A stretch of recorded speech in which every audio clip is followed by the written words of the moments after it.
বিসমিল্লাহির রহমানির রহিম। প্রিয় দেশবাসী ভাইদের কাছে বিশেষ একটি অনুরোধ। আজকে 25শে মার্চ কালো রাত, সেই আপনারা জানেন, সেই পাক হানাদার বাহিনীর হাতে নৃশংসভাবে এই বাংলাদেশের মা বোনদের ইজ্জত, বাড়িঘর লুটপাট করা হয়েছিল। সেই দিন এই 25শে মার্চ কালো রাত্রে আপনারা জানেন, এই দিনে আমাদের স্মরণ করে দেয়।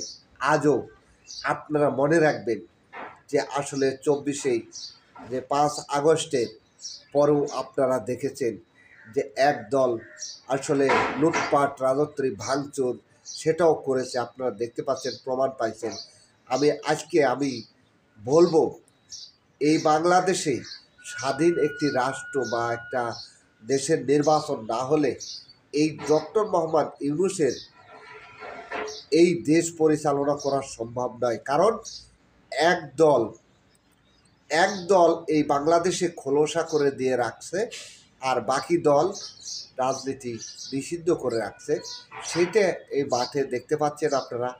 আজকে ওয়াজ মাহফিলের নামে বিভিন্ন জায়গায় তারা আল্লাহর নামে ভর করে অনেক কিছু করে বেড়াচ্ছে, কিন্তু আসলে এই বাংলাদেশে নির্বাচন হওয়ার দরকার।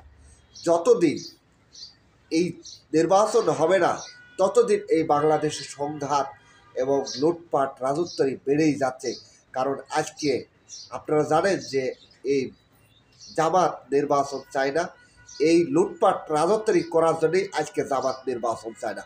আজকে আমি আপনাদেরকে বলি, এই জামাত নির্বাচন চায় না, কারণ তারা লুটপাট এই রাজত্বরই খাওয়ার জন্যই আজকে ডক্টর ইউনূসকে তাকে কেনা বলছে যে কুমিরের বাচ্চা দেখায় যে মাছ খাওয়া, সেই গল্প আমরা দেখতেছি।